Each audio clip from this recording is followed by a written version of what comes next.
What is going on, everybody? Welcome back to another week of Hero or Zero here on the Heroes for Hire podcast. My name is Shaun, and joining me, as always, is expert introer, Mr. Conor Lawler. That's actually true. That's not even a bit. That's just you're better at it. I don't even have to do anything now. I can just be me. Yay! Now, if you said someone cool, I'd have to pretend. That's when the acting face comes out. Of course. But yeah, this is Hero or Zero, where we take one comic book character every single week, give you a bit of a rundown, some good points and bad points, basically let you know everything to do with that character. So I normally take Marvel characters. Connor. And I normally take DC characters who are Incorrect. Notoriously... Go on. Who do I take? The piss, that's what you take. Do take the piss. But I normally take DC characters, and they're normally so cool and so good. And I mean, my favourite DC character is probably, I would say Aquaman. He's pretty good. And Connor. so I feel like nothing could compare. Nothing could compare. Sinead O'Connor said it best. And I'm interested, Shaun, in this week is your week, as last week I did Metamorpho. And I'm always interested, who is Shaun going to do? I hope it's not Aqua-based, because they're shit. Shaun, who are you doing this week? Oh, I'm doing Namor the Submariner. You've really set the tone, Connor. I've got in early to take the piss. Go on. So yeah, we talked about him a bit on Movie Mondays. There's rumoured casting and things like this. But Namor is one of the oldest comic book characters. He debuted in 1939, and he's basically been around for the entirety of Marvel Comics. On Monday night, I should say that when we did Movie Mondays, the news was that there's rumours that he could be appearing in Black Panther 2, and everyone was kind of very excited about that because, of course, it's this character that has been around since 1939, but Marvel have been doing so many movies and they've never even gone near this character. And so his inclusion, even in terms of a rumour, has kind of gotten everyone being like, holy shit, this could be a big deal. Because I know personally, from how many Heroes or Zeros have we done, he pops up all the fucking time in Marvel characters. Yeah, he interacts with pretty much every Marvel character there's ever been. It's amazing they haven't done him yet. I know, it's ridiculous. And I think a lot of that is he is such an old character. There's so much. There is so much to go through. Even with this report, it is like as summarised as I could make it. It would be like me trying to summarise Batman. Yeah, like it's just there's so much history there. And some of it conflicts and some of it's been retconned. There's a beautiful moment on the Namor Wikipedia, and it's former powers and then retconned powers are a separate list. Like, this dude's been around from the start. You don't want different lists of powers. Like, once it gets into like 2 or 3 different lists of powers, then they've been around so long that they just have too many comic book writers that they're just like, fuck it, give him this power. No, take that away. That's kind of shite. Yeah, and look, Namor is, this is not really a spoiler, but I'll get into it, but he is Marvel's first mutant. He is technically the first mutant character that it was ever written in Marvel before the X-Men or any of that. He was retconned into being a mutant. I was going to ask, was he originally a mutant or he was retconned later? He was retconned later, which I'll get into. And he is also one of Marvel's first anti-heroes. They love an anti-hero. We love an anti-hero. So we'll start off right at the start. So Namor the Submariner, aka Namor Mackenzie, first appeared in Marvel Comics #1, which was the first comic book from Timely Comics. He debuted in October 1939. Submariner was one of the top 3 characters, along with Captain America and the original Human Torch. Jesus. Who at the start existed independent of Fantastic Four and all that stuff. Well, it makes sense. You start off Captain America, because World War II is going on, and then you got a guy that's made of fire, and a guy that's made of water. And then just leave it at that. Those are his friends. So, the backstory then. In 1915, Ernest Shackleton was sent by Winston Churchill to get some vibranium from the Antarctic. Okay. His ship, the Endurance, was lost at sea. You might Big be shout out familiar to with the Shackleton, story. by the way. Not often Shackleton comes up in a Hero or Zero, but when he does... An Irishman. You gotta respect it.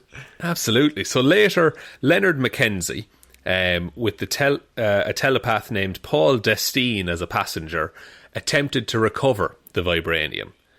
Now, this took place above Atlantis, and so Princess Fen was sent to investigate explosions near the surface. So they were using explosions to basically break through the ice to try and dig down to this ship. When Princess Fen got to the surface, she met and fell in love with Leonard Mackenzie. Instantly. At first sight. They got married on the ship, and then they had sex and had a baby. They had to get married first in the comic. That had to be made clear. Sean. It is 1939. So the child born would be named Namor. Now, Atlantean soldiers came up to retrieve the princess and attack the crew. So Leonard Mackenzie was killed, and the princess returned to Atlantis with her son, who she named Namor, which means avenging son in Atlantean. Okay, so far so good for a hero story. That's it. So he's born, and he's this oddball because he is half Atlantean and half human. Starting to sound a lot similar to somebody else we know, but this came first. So when you think about it, blasphemy, or not blasphemy, a lot of copying homework going on over on DC at the minute. But slightly changing it a little bit. So Namor was sent, when he was grown, he was sent to New York after divers were found near Atlantis. However, it was revealed that the divers were Nazis. And Namor... Yeah, I know. It's 1939, Connor. Of course they were. And so Namor saw that the Nazis would be bad not just for the humans, but also for the entire world and Atlantis. He's not too dumb. He's quick. Quick on the draw. He's quick on the uptake, this guy. So he joined the Invaders. So these were a group that fought in World War II, and it was himself, Captain America, and the original Human Torch. So Namor would, at times... So they went over to the war, fought Nazis, all that good stuff. Namor would sometimes battle, then befriend some societies on the surface. So he's kind of flipping between hating democracy and humans. I must say, the Allied powers he befriends. Okay, that's fair enough. Not the Axis. He's not turned around in the Nazis just yet. No, not yet. Okay, that's not just interesting. now. Okay. So he's kind of flipping between liking humans and hating humans the whole time. The reason for this is that he is basically, the longer time he spends away from sea, the more mentally unstable he becomes. Okay. So he develops a level of kind of bipolar disorder. Based on how long he is away from the water. But when he's underwater, ironically, does he like humans more then? Because he's more calm and level-headed. But it's Not just really. the longer he... Okay, not really. That's fair enough. He's still not a big fan of humans because, as he see it, they're just causing a lot of problems for Atlantis. There's often divers. He's and not people off. So far, Nazis bad. Humans also causing a bit of issues. Two things, same Venn diagram, same thing. So for the most part, Namor set his sights on Nazi Germany and Imperial Japan as his enemies. Makes sense. As a result of the time away from the sea and the trauma that he faced, after the war, Namor developed amnesia and ended up moving between various homeless shelters in New York, stuck on land. And so... forgetting all of it. That's classic 40s comics. He just has amnesia. He just grew amnesia. You know when you wake up and you forget. That's what happened. Nothing really that traumatic, but he was traumatized enough to just be like, who the fuck am I for a little bit? Well, yeah, and so this is the thing, because he was just kind of written out of comics at that point. He became this homeless man who just wandered the streets. And he remained this way until Johnny Storm, the Human Torch, happened to find him in one of the homeless shelters and saw him use super strength. So Namor still has all the powers, but he just doesn't remember who he is. But surely he would know he's a superhero, or not even a superhero, but like, even if he didn't know who he was, he'd still think, God, I could use these powers for good. True, but he's also very, like, forgetful and confused and then he forgets that he just seen himself lift a car, and so while he's lifting the car, he forgets about the car. So, look, Johnny Storm felt bad for him anyway, because he's like, oh, here's a superhero, maybe if I help him. Johnny thought the same as you, like, maybe I can help him to help people if we just get him back on his feet. He shaved him, like, he shaved his beard and his long hair and everything. Every inch. Every millimetre. And he realised, holy shit, this is Namor. I've heard of this dude. There's photos of him from the war. And so Johnny is like, I know how to fix this. And so he threw Namor into the ocean and successfully restored his memory. He must have looked crazy. I know how to solve this. Grabs him by the fucking neck. Grabs this homeless man. And just... In you fucking go, boy. And so, like, and this is how they transitioned Namor from the Golden Age into the Silver Age. He gets literally thrown into the Silver Age. Literally. So Namor, with his memory restored, tried to return to Atlantis, but found that one of the Atlantean outposts had been destroyed by nuclear testing during the years he was an amnesiac. Because we're now in, like, the 50s, 60s, like, Cold War era. Okay. So... he assumed that all of his people were scattered from Atlantis and he would never find them again. Ocean's a big place. Tough to get people. Tough to get absolutely tough to get new blood in the ocean. It is. So this is where Namor is introduced as the anti-hero. So he immediately vowed vengeance on the surface world and attacked it, using a giant sea monster called Giganto. Good name for a sea monster, to be fair. It really is. The Fantastic Four were able to stop him. During the fight, he became instantly enamoured with Sue Storm. Oh, no. And offered to make her his bride and queen. Oh, this is not going to go well for you, Namor. Namor carried the romantic crush with him for years. Reed Richards will literally drain every inch of water in the whole of the world if he just wants to. Spite you. Just to spite you. Known bastard Reed Richards. So he's always had a thing for Sue Storm. In Irish culture, you'd say he has an owl graw for her. Would you? I don't know. I've heard that before. Okay, fair enough.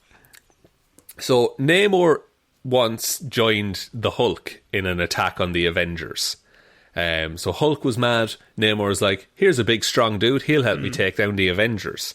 Makes sense. But during the fight, the Hulk calmed down and turned back into Bruce Banner and was like, peace out, I'm done. Not trustworthy. Not trustworthy at all. And so Namor was easily defeated, but he escaped the Avengers. And while he was running, he found a frozen body in the ice, Connor. A frozen body which was being worshipped by a far-flung tribe. And Namor realised that this was his wartime comrade, Captain America. What? He found Captain America?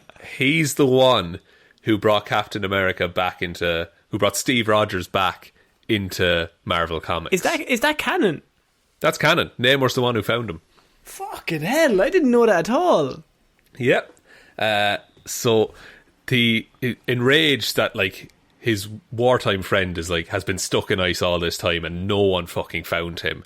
Namor threw the block of ice into the ocean, where it thawed and was picked up by the Avengers. So even though he had been their enemy, Namor had won the Avengers' respect by doing this. Because they're like, look, you gave us back Steve Rogers. That's not something a pure evil person would do. Namor was later approached by the Avengers and they offered him a place, but he refused. Well, he still hates humans. Like, they blew up his place where he lives. That's it. Like, Namor is like, he has his own goals and his own ideals. It doesn't matter if helping a human is good for him, that's what he'll do. but he still hates most of humanity. But I think his logic so far makes sense, that other than the being amnesiac for a little bit, but when you return home and you see that they've nuked your city, you would immediately be like, well, the Atlanteans had no nukes and the humans had nukes, so I'm assuming the humans did this damage to us, so I immediately don't like them. Exactly. And so I just like that he's the one who, like, he's kind of a bad guy in a lot of ways, but he gave, like, the goodest person in Marvel Comics a back second to chance. Shortly after all of this, Magneto approached Namor and asked him to join the Brotherhood of Evil Mutants. Now, while they were there, the X-Men attacked, and Namor fought against the X-Men with Magneto, but ultimately refused to join. He said, no, I'm not into this. I don't like the way you treat the Scarlet Witch. Now, cause Namor is just like, because Magneto's being a real prick to Scarlet Witch. Very Magneto-like. Yeah, and Namor's just like, no, that's not cool. I don't want to work with you. You shouldn't do that. So, and you like this as well. Namor felt attracted to the Scarlet Witch. Fuck's sake. But her beauty reminded him of Susan Storm, and he feared that she would hurt him like Susan had done when she rejected him. Not Sue! Oh no! So Namor chose to run away from Wanda. In my head, she's like, hi, I'm Wanda. He just looks at the hand and then just runs. No. Does this man just immediately fall in love with every female he sees? Pretty much, yeah. He's pretty good that's at fair it. enough. Look, it's a good character trait to have. Exactly, yeah. It's the Dick Grayson effect, if you will. Yes. So Namor was also a member of the secret group, the Illuminati, along with Mr. Fantastic, Iron Man, Doctor Strange, Professor X, and Black Bolt. The idea being that he would represent the Atlanteans in the secret council that decides all of the world's going on. Makes sense. Yeah, well, kinda. Although I mean, if he's represented the ocean, and the ocean is 73% of the world, I mean, he's got the biggest vote, surely. That's true. Now, he is very hostile and arrogant in his opinions and his decisions of the group. I mean, he's in the group with Iron Man and Reed Richards. It's the arrogant room that they all hang out in. Yes. Doctor Strange is also there. Oh, Doctor Strange is there as well, yeah, of course. So he was the one who violently, strongly opposed the group's decision to send the Hulk into outer space, which led to the events of Planet Hulk, and eventually the Hulk coming back and fucking wrecking the Earth.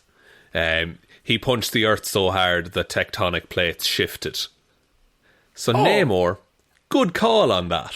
So he's not like, from so far I see him as like, he's aggressive, he's arrogant, but he's also not dumb. No, like he has his own goals, but he knows what's what, really. He knows that sending the Hulk away into space will not end well. Yeah, okay. And sometimes, say, even Tony Stark, even though he's really smart, he can sometimes get lost in the goal and forget the bit in between. Exactly, yeah. Namor is long term. That's how he thinks. Okay. And so later on, this is just a little story, kind of to bring him more into the present day a bit, because I kind of had to stop after the 60s for a lot of this stuff because it gets ridiculous. But with regards to Civil War, which is one of those big events in Marvel Comics, Namor's cousin, Namorita, was killed in the Stamford explosion, the event that kicked off the Civil War. She's one of the members of the team. You what? She's one of the members of the team, is she? I think she was actually just studying there at Stamford. For anyone who doesn't know, in the comic books, the Civil War starts because there's a group of heroes, they go to stop a villain, and then the villain explodes, and it kills everyone. Exactly, yeah. So basically it's a group called the New Warriors. They're taking part in a superhero reality show, and so they take dumb risks, and they go all out against a supervillain who kills a school full of kids. basically. And so then that's when the government come in and are like, you got to sign this thing, and that's how it all kicks off in the comic books. Not like the movies, but they just use a different explosion there.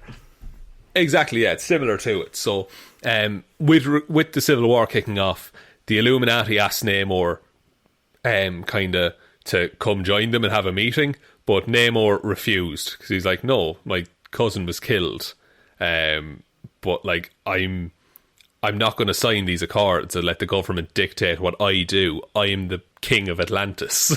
Like, see, he's kind of an interesting one because he technically doesn't have a government. Like, he is the government of where he's from.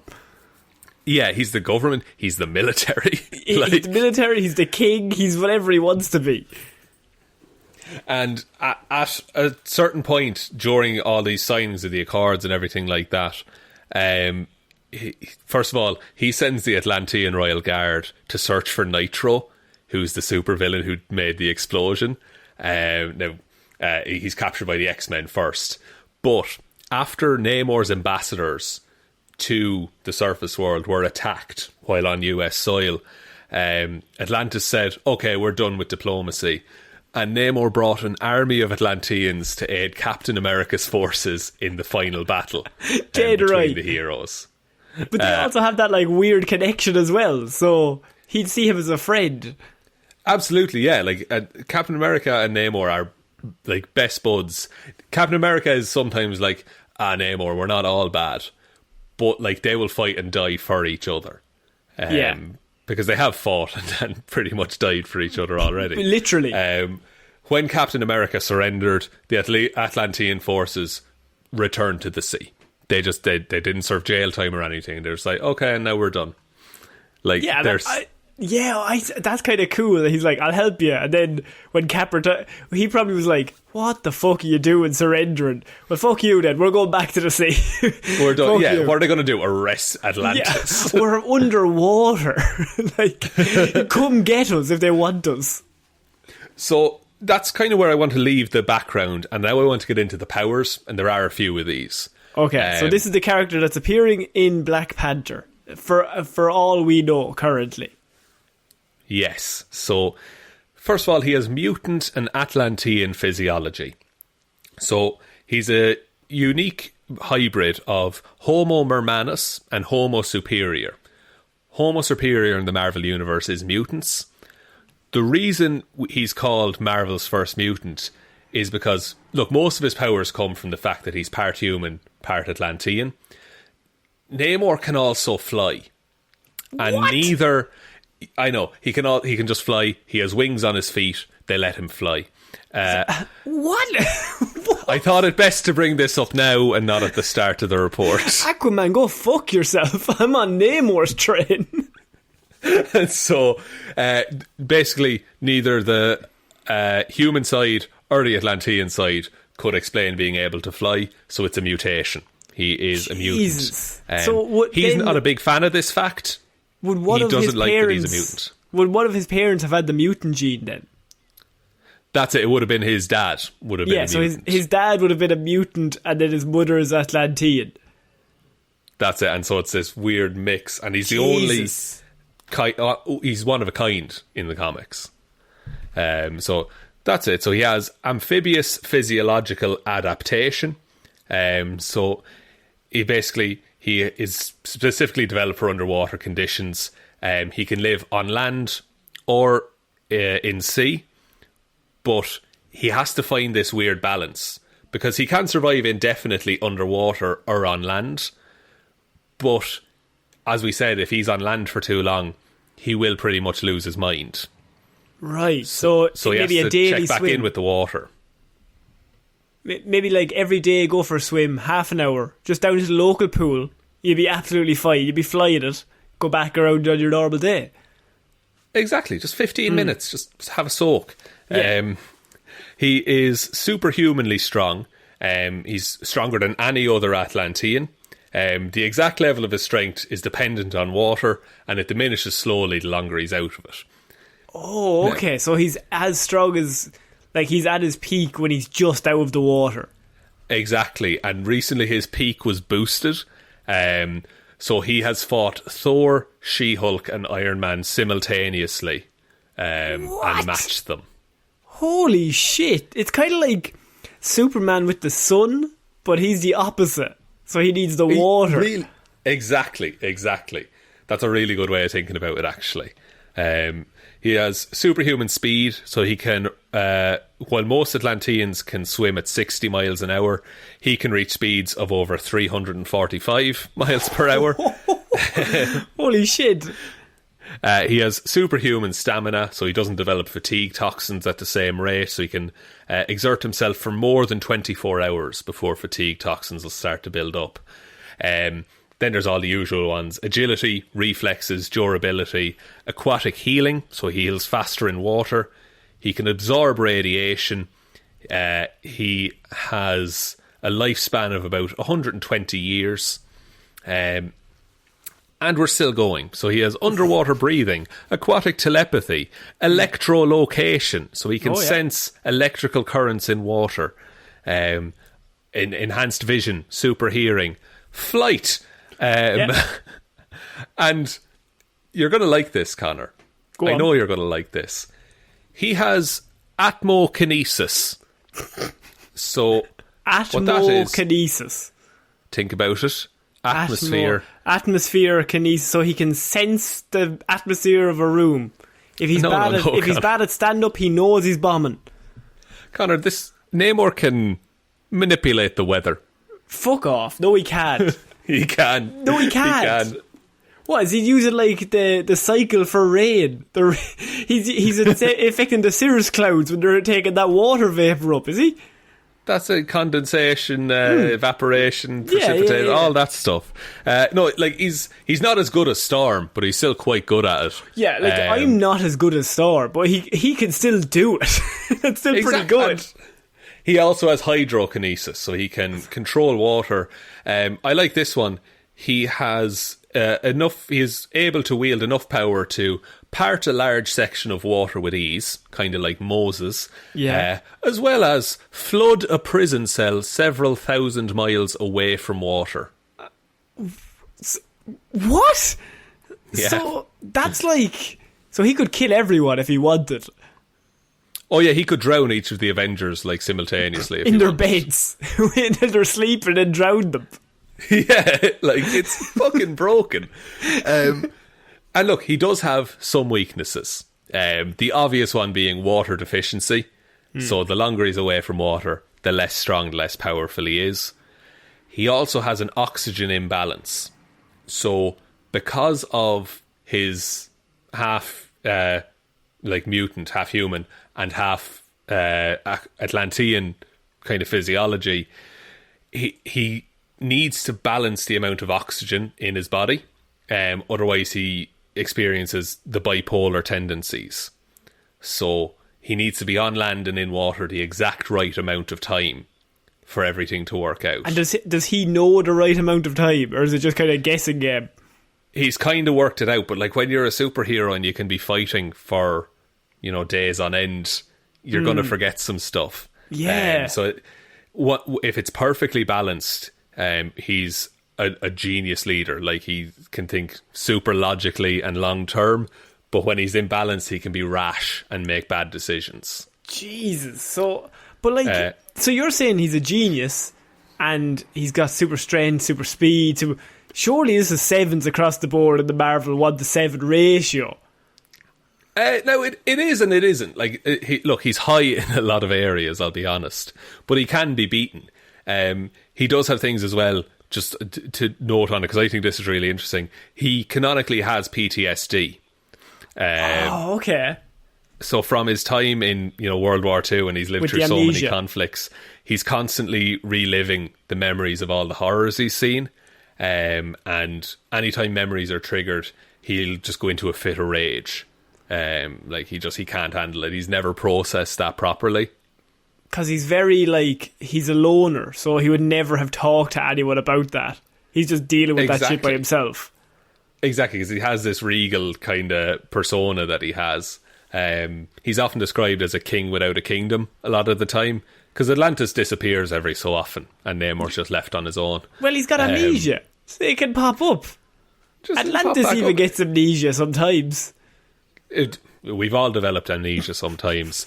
Of course, then he's weak to heat-based attacks because he'll be dehydrated, and he has a negative effect if he's in any polluted water, which, as you can imagine, feeds into some storylines these days. Definitely. He doesn't want to go into any sewers. No, not a fan. Teenage Mutant Ninja Turtles can fuck off. They could beat the shit out of Namor, is what I'm thinking. So on the Marvel 1 to 7 rating system, he has a durability of 6, energy projection of 2, fighting skills of 4. Intelligence is only listed as 2 in this, which is weird. It's a bit harsh. Speed of 3 and strength of 6. Speed of 3? He can travel at 300 miles per hour. But that's in water. If he's on land, like, he's pretty fast. I suppose. That's a bit harsh. Probably like Captain America fast. It's pretty fast. Pretty fast, but that's a 3. That's still like superhuman. Yeah, I'd give him a 4. I think that's being harsh. And I would give him probably like a 3 or a 4 in intelligence at least. Yeah. But what do Marvel know, you know? Nothing. They've never done anything successfully at all. So that's a very brief rundown of Namor, Connor. So a very interesting character that I think I'm more prepared to see him in a movie now that I know all that. And do you think that when they bring him in, they will include any backstory? So anything involving Cap? Or will it just be a case of he's just been living underwater, like the Turtles were just in space? It's a tough one. Like, you could go down the amnesia route. I don't know how well that would track in like a Marvel movie scenario. Not great, I don't think. You could also have like Sam Wilson shows up in Wakanda to thank them for the wings, and Namor's just like, I want to meet this new Captain America who is like wearing my friend's mantle, basically. That could be a way they go about it, that's how he shows up.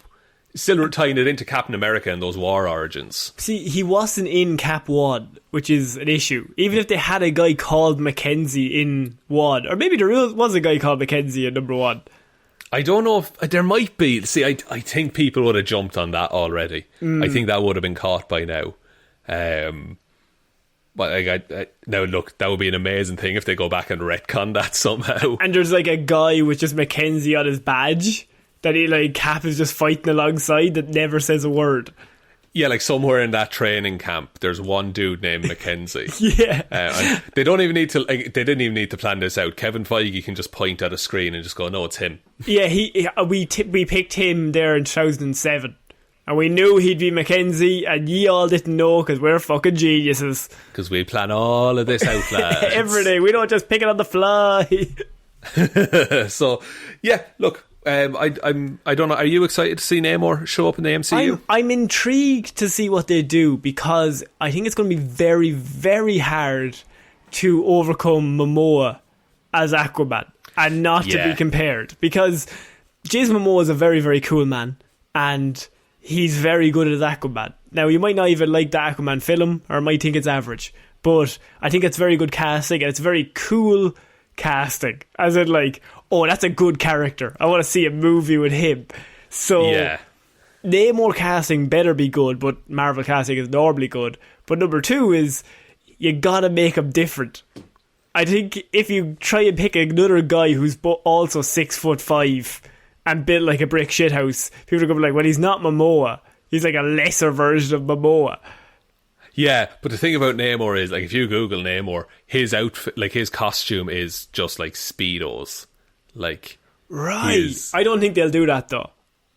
I don't know. They might go like full pants maybe. I can see him doing that. I don't think they'll even go topless. I think they'll go definitely full suit. There's no way they're walking around in a Marvel film just to a guy with Speedos. I don't know. They're being pretty good recently about their comic accurate characters. He does wear kind of an open vest shirt kind of a deal. Are we talking like the Deep from The Boys? No, even like deeper, like of a even V. Deeper than the Deep. Deeper than the Deep, absolutely. Oh my god. Okay.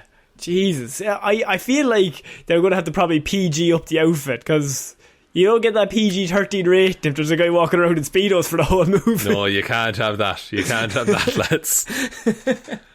And also he keeps falling in love with everyone he sees. That would be tough that's to another thing I explain. meant to say. In his house in Atlantis, he has a sculpture room. He doesn't tell many people about this, but it's just filled with like busts of Susan Storm that he sculpted. Fuck off. As a bust of her face or bust of her bust? Well, the busts, or the bust up, you know. Fucking hell. Namor, the original simp. Namor, you're so sad.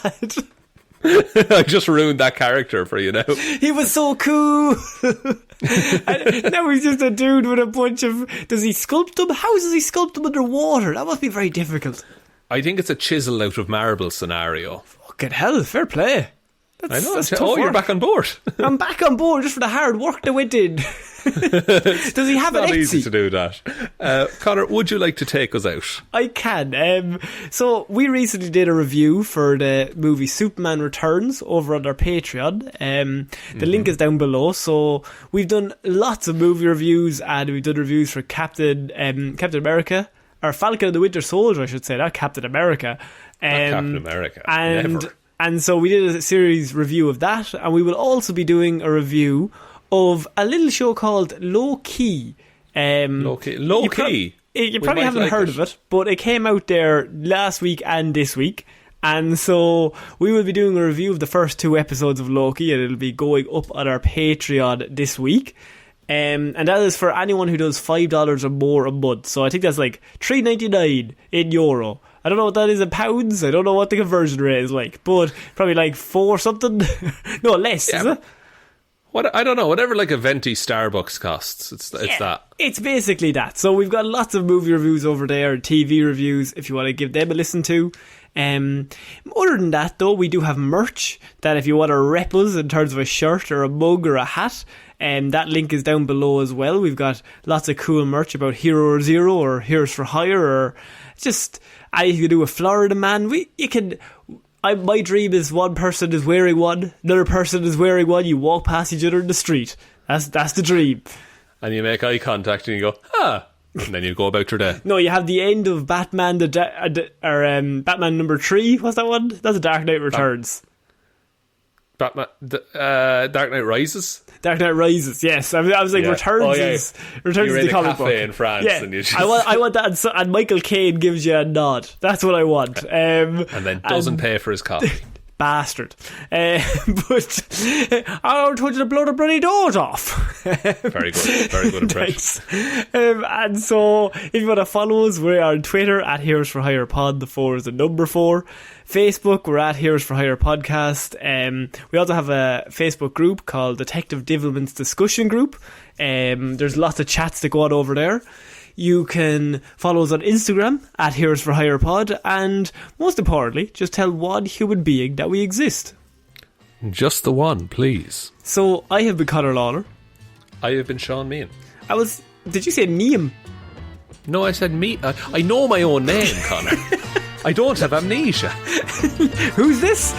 So we'll see you next week, guys. Bye. Bye.